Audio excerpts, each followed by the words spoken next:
Colin, how are you today? I'm good. How are you? I'm really good.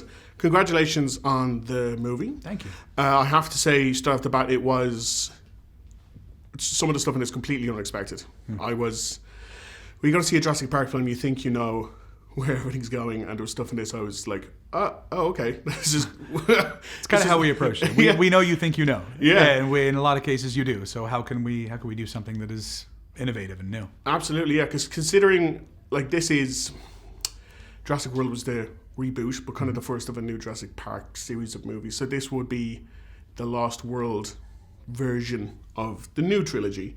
So curious to think, what were your thoughts of the Lost World when you seen it back in the day? I think that movie has the best sequence in any of the Jurassic films. Which one is that now? Which is, the truck hanging off the Trailer cliff thing, with the yeah, glass. I agree. I think it's incredible. And there's things I love about all three of those films, and they all actually lay some story groundwork for the story we're telling now. Jurassic Park III is about how the raptors can communicate, which is what Owen Grady is utilizing when he's able to do his training and with his raptor squad and all of that.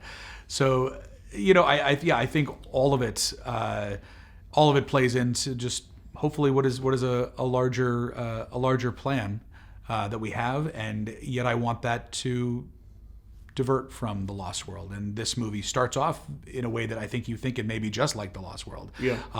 And then at a key moment just takes a turn in a very different direction. And based on how it ends, I think it's pretty clear that the third movie is going to be nothing like the third movie in that trilogy. Yeah, because you take the idea of what the Jurassic Park movie is and literally blow it up in this one. Very carefully. With much respect. Oh yeah, obviously I'm with a lot of money put behind it as well. But I was curious, how easy or difficult of a sell was it because the Jurassic World was such a success, how difficult was it for you to go, I know that worked, but now we have to try this completely different thing? Or was there a kind of a fight of, can we not just do that again?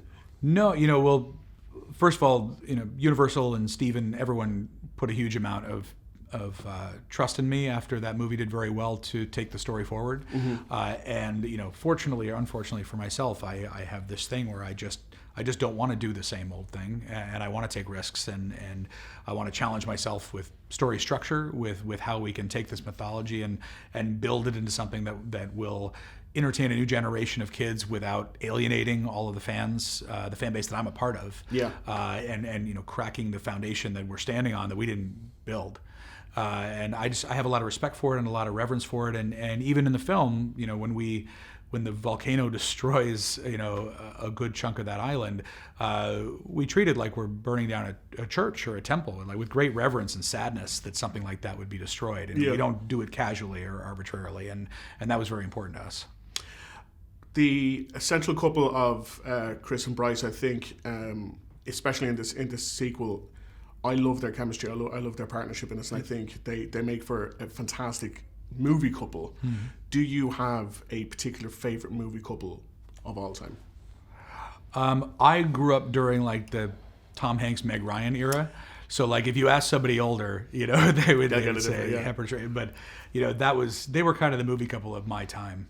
So Sleepless in Seattle and stuff there, that's your go-to just movie couple? And I love Harry Met Sally. It's really more of a Meg Ryan. Anyone who she's with, I thought she was just the best romantic comedy actress of a whole generation, and I thought she still is awesome. And looking forward, because Fallen Kingdom, it gets a lot of references when people are describing it. People are saying it's the Empire Strikes Back of Jurassic World, it's the Wrath of Khan of Jurassic World, because everyone says the sequel, bigger, darker, loftier ideals and stuff.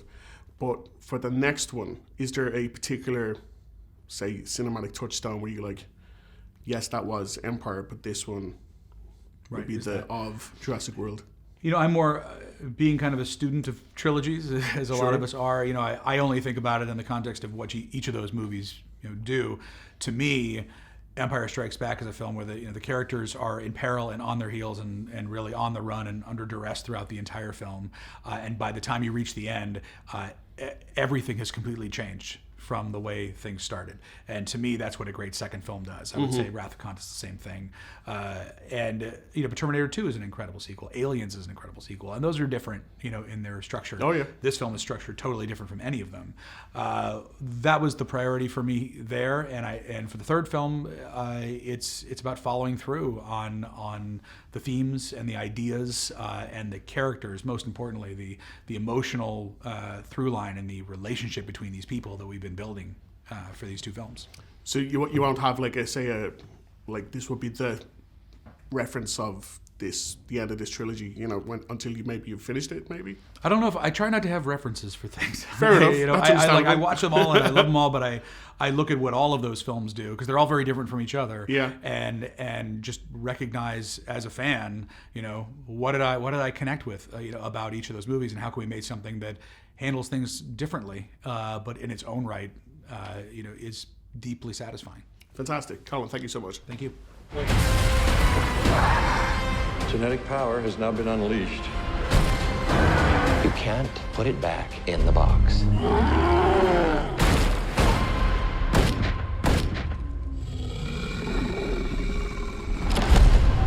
Blue! If I don't make it back, remember, you're the one who made me come here. I'll be all right. These creatures were here before us. And if we're not careful, they're gonna be here after. Welcome to Jurassic World.